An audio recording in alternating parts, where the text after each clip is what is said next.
Hello, everyone.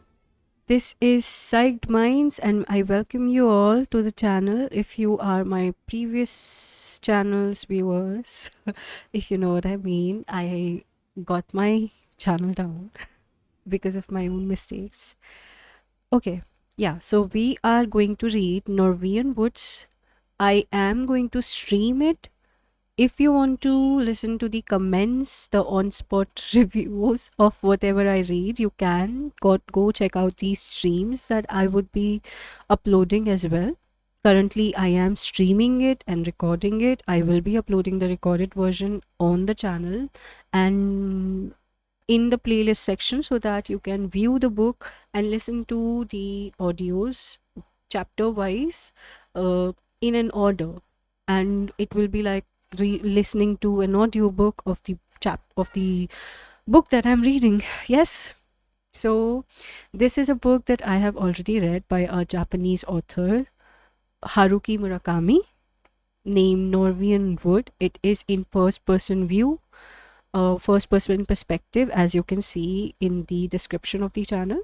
It will be in my voice. I have hidden 90% of the screen so that I can prevent copyright strikes, if any, though it is easily available, freely available. You can also download your own version of the book from internet. So yeah, we are starting. It goes directly without any acknowledgements or anything, I think. Yeah, it starts directly to chapter 1, The Harwell Press, London, for many feats, translated by the Japanese from the Japanese by J. Rubin. Okay. Chapter 1.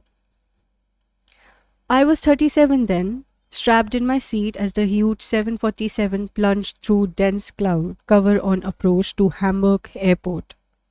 Cold November rains drenched the earth, lending everything the gloomy air of a Flemish landscape. The ground crew in waterproofs, a flag atop a squat airport building, a BMW billboard. So, Germany again. Once the plane was on the ground, soft music began to flow from the ceiling speakers. A sweet orchestral cover version of the Beatles' Norwegian Wood. The melody never failed to send a shudder through me, but this time it hit me harder than ever. I bent forward, my face in my hands to keep my skull from splitting open. Before long, one of the German stewardess approached and asked in English if I were sick. No, I said, just dizzy. Are you sure? Yes, I'm sure, thanks. She smiled and left, and the music changed to a Billy Joel tune. I straightened up and looked out of the window at the dark clouds hanging over the North Sea, thinking of all I had lost in the course of my life.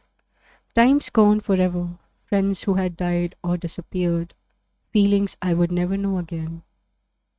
The plane reached the gate, people began unfastening their seat belts and pulling luggage from the overhead lockers, and all the while I was in the meadow. I could smell the grass, feel the wind on my face, hear the cries of the birds. Autumn 1969, and soon I would be 20. The stewardess came to check on me again. This time she sat next to me and asked if I was all right. I'm fine, thanks, I said with a smile, just feeling kind of blue. I know what you mean, she said. It happens to me too, every once in a while. She stood and gave me a lovely smile. Well, then have a nice trip. Auf Wiedersehen. Auf Wiedersehen. 18 years have gone by and still I can bring back every detail of that day in the meadow. Washed clean of summer's dust by days of gentle rain, the mountains wore a deep, brilliant green. The October breeze set white fronds of head-high grasses, swaying. One long streak of cloud hung pasted across a dome of frozen blue. It almost hurt to look at that far-off sky. A puff of wind swept across the meadow and through her hair before it slipped into the woods to rustle branches and send back snatches of distant barking. A hazy sound that seemed to reach us from the doorway to another world. We heard no other sounds. We met no other people. we saw only two bright red birds leap startled from the center of the meadow and darted into the woods. As we ambled along, Naoko spoke to me of wells. Memory is a funny thing. When I was in the scene, I hardly paid it any attention. I never stopped to think of it as something that would make a lasting impression, certainly never imagined that 18 years later I would recall it in such detail. I didn't give a damn about the scenery that day. I was thinking about myself. I was thinking about the beautiful girl walking next to me. I was thinking about the two of us together, and then about myself again. I was at that age, that time of life, when every sight, every feeling, every thought came back, like a boomerang, to me. And worse, I was in love. Love with complications. Scenery was the last thing on my mind. Now, though, that meadow scene is the first thing that comes back to me. The smell of the grass, the faint chill of the wind, the line of the hills, the barking of a dog. These are the first things, and they come with absolute clarity. I feel as if I can reach out and trace them with a fingertip. And yet, as clear as the scene may be, no one is in it. No one. Naoko is not there, and neither am I. Where could we have disappeared to? How could such a thing have happened? Everything that seemed so important back then, Naoko and the self I was then, and the world I had then, where could they have all gone? It's true, I can't even bring back her face. Not straight away, at least. All I'm left holding is a background. Pure scenery with no people at the front. True, given time enough, I can remember her face. I start joining images, her tiny cold hands, her straight black hair so smooth and cool to touch, a soft rounded earlobe and a microscopic mole just beneath it, the camel hair coat she wore in the winter, her habit of looking straight into my eyes when asking a question, the slight trembling that would come to her voice now and then, as though she were speaking on a windy hilltop.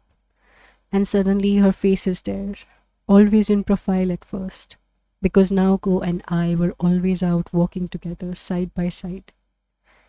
Then she turns to me and smiles, and tilts her head just a little, and begins to speak. And she looks into my eyes as if trying to catch the image of a minnow that has darted across the pool of a limpid spring. It takes time, though, for Naoko's face to appear, and as the years have passed, the time has grown longer. The sad truth is that what I could recall in 5 seconds all too soon needed 10, then 30, then a full minute. Like shadows lengthening at dusk, someday I suppose the shadows will be swallowed up in darkness. There will be no way around it. My memory is growing ever more distant from the spot where Naoko used to stand, where my old self used to stand, and nothing but scenery. That view of the meadow in October returns again and again to me like a symbolic scene in a film. Each time it appears, it delivers a kick to some part of my mind. Wake up, it says. I'm still here. Wake up and think about it. Think about why I'm still here. The kicking never hurts me. There's no pain at all. Just a hollow sound that echoes with each kick. And even that is bound to fade one day. At Hamburg airport, though, the kicks were longer and harder than usual, which is why I'm writing this book. To think, to understand. It just happens to be the way I'm made. I have to write things down to feel I fully comprehend them. Let's see. Now, what was Naoko talking about that day? Of course, the field well. I have no idea whether there was such a well. It might have been an image or a sign that existed only inside Naoko, like all the other things she used to spin into existence inside her mind in those dark days. Once she had described it to me, though, I was never able to think of that meadow scene without the well. From that day forward, the image of a thing I had never laid eyes on became inseparably fused to the actual scene of the field that lay before me. I can describe the well in minute detail. It lay precisely on the border where the meadow ended and the woods began. A dark opening in the earth a yard across, hidden by grass. Nothing marked its perimeter, no fence, no stone curb, at least not one that rose above ground level. It was nothing but a hole, a wide open mouth. The stones of its collar had been weathered and turned a strange muddy white. They were cracked in chunks, were missing. A little green lizard slithered into an open seam. You could lean over the edge and peer down to see nothing. All I knew about the well was its frightening depth. It was deep beyond measuring and crammed full of darkness, as if all the world's darkness had been boiled down to their ultimate density. It's really, really deep, said Naoko, choosing her words with care. She would speak that way sometimes, slowing down to find the exact word she was looking for. But no one knows where it is, she continued. The one thing I know for sure is that it's around here somewhere. Hands thrust into the pocket of her tweed jacket, she smiled at me as if to say, "It's true." "Then it must be incredibly dangerous," I said. "A deep well, but nobody knows where it is. You could fall in, and that would be the end of you." The end! Ah! Splat! Finished! Things like that must happen. They do, every once in a while. Maybe once in 2 or 3 years. Somebody disappears all of a sudden and they just can't find him. So then the people around here say, "Oh, he fell in the field well." Not a nice way to die, I said. "No, it's a terrible way to die," said Naoko, brushing a cluster of grass seed from her jacket. "The best thing would be to break your neck, but you would probably just break your leg and then you couldn't do a thing. You would yell at the top of your lungs, but nobody would hear you, and you couldn't expect anyone to find you, and you would have centipedes and spiders crawling all over you. And the bones of the ones who died before are scattered all around you, and it's dark and soggy. And high overhead, there's this tiny, tiny circles of light like winter moon. You die there in this big place, little by little, all by yourself." "Yuck! Just thinking about it makes my flesh creep," I said. "Somebody should find the thing and build a wall around it." "But nobody can find it. So make sure you don't go off that part." "Don't worry, I won't." Naoko took her left hand from her pocket and squeezed my hand. "Don't you worry," she said. "You'll be okay. You could go running all around here in the middle of the night and you would never fall into the well. And as long as I stick with you, I won't fall in either." "Never?" "Never." "How can you be so sure?" "I just know," she said, increasing her grip on my hand and walking along in silence. "I know these things. I'm always right. It's got nothing to do with logic. I just feel it. For example, when I'm really close to you like this, I'm not the least bit scared. Nothing dark or evil could ever tempt me." "Well, that's the answer," I said. "All you have to do is stay with me like this all the time." "Do you mean that?" "Of course." Naoko stopped short. So did I. She put her hand on my shoulders and peered into my eyes. Deep within her own pattern, those beautiful eyes of hers were looking inside me for a long, long time. Then she stretched to her full height and touched her cheek to mine. It was a marvelous, warm gesture that stopped my heart for a moment. "Thank you." "My pleasure," I answered. "I'm so happy you said that. Really happy," she said with a sad smile. "But it's impossible." "Impossible? Why?" "It would be wrong. It would be terrible. Naoko clammed her mouth shut and started walking again. I could tell that all kinds of thoughts were whirling around in her head. So rather than intrude on them, I kept silent and walked by her side. "It would be wrong. Wrong for you, wrong for me," she said after a long pause. "Wrong how?" I murmured. "Don't you see? It's just not possible for one person to watch over another person forever and ever. I mean, suppose we got married. You would have to work during the day. Who's going to watch over me while you are away? Or if you go on a business trip, who's going to watch over me then? Can I be glued to you every minute of our lives? What kind of equality would there be in that?" What kind of relationship would that be? Sooner or later, you would get sick of me. You would wonder what you were doing with your life, why you were spending all your time babysitting this woman. I couldn't stand that. It wouldn't solve any of my problems. But your problems are not going to continue for the rest of your life, I said, touching her back. They will eventually end. And when they do, we'll stop and think about how to go on from there. Maybe you will have to help me. We are not running our lives according to some account book. If you need me, use me. Don't you see? Why do you have to be so rigid? Relax, let your guard down. You're all tensed up, so you always expect the worst. Relax your body, and the rest of you will lighten up. How can you say that? She asked in a voice drained of feelings. Naoko's voice altered me to the possibility that I had said something I shouldn't have. Tell me, how could you say such a thing? Staring at the ground beneath her feet. You're not telling me anything I don't know already. Relax your body and the rest of you will lighten up. What's the point of saying that to me? If I relaxed my body now, I would fall apart. I've always lived like this, and it's the only way I know how to go on living. If I relaxed for a second, I would never find my way back.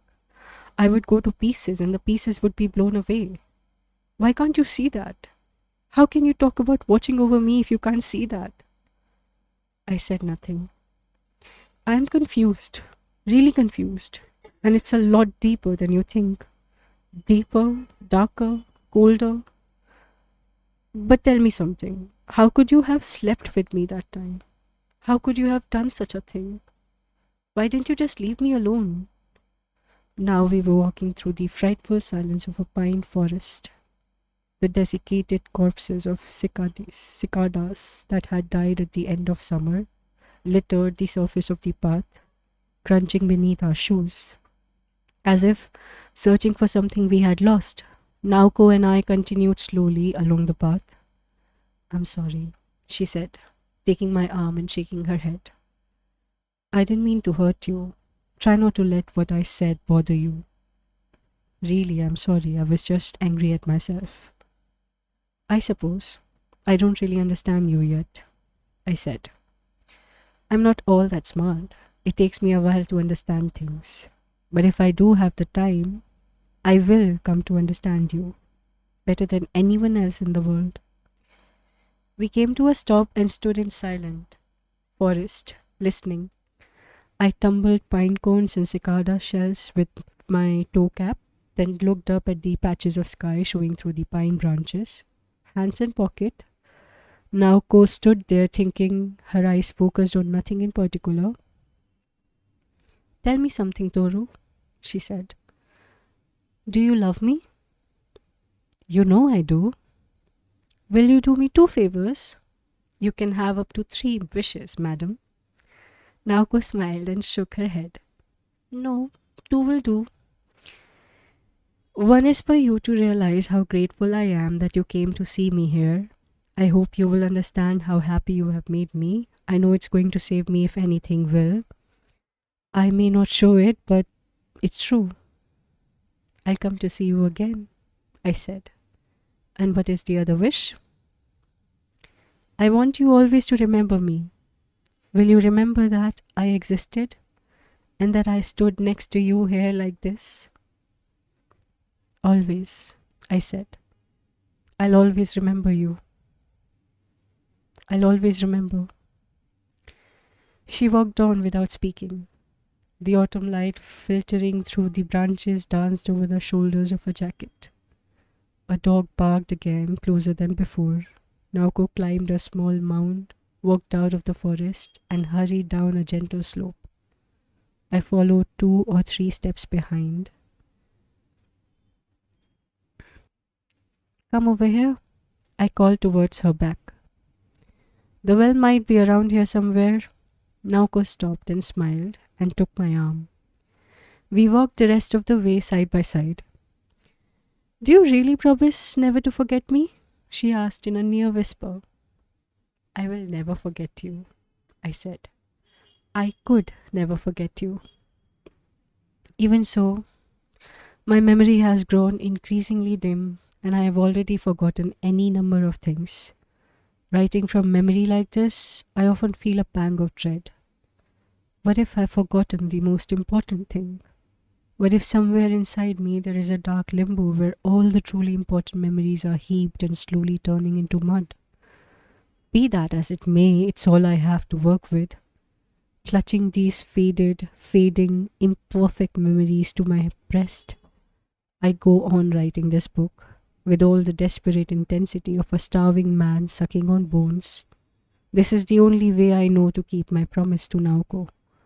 Once, long ago, when I was still young, when the memories were far more vivid than they are now, I often tried to write about her, but I couldn't produce a line. I knew that if that first line would come, the rest would pour itself onto the page, but I could never tell where to start. The way a map that shows too much can sometimes be useless. Now, though, I realize that all I can place in the imperfect vessel of writing was writing our imperfect memories and imperfect thoughts. The more the memories of Naoko inside me fade, the more deeply I am able to understand her.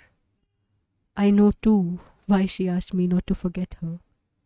Naoko herself knew, of course. She knew that my memories of her would fade, which is precisely why she begged me never to forget her, to remember that she had existed. The thought fills me with an almost unbearable sorrow, because Naoko never loved me. That brings us to the end of the chapter 1 of Norwegian Wood by Haruki Murakami.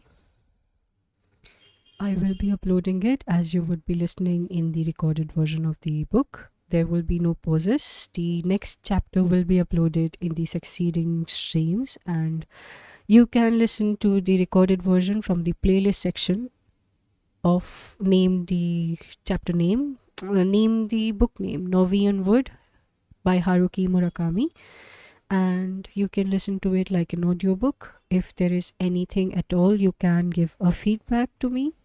If you want to add something, subtract something, if there is any recommendation of the next book that I should read, anything that you like, you can do reach out to me in the comment section of the YouTube video that you are viewing or in the community section of the channel. Bye bye for now. Take care. Keep reading. Bye.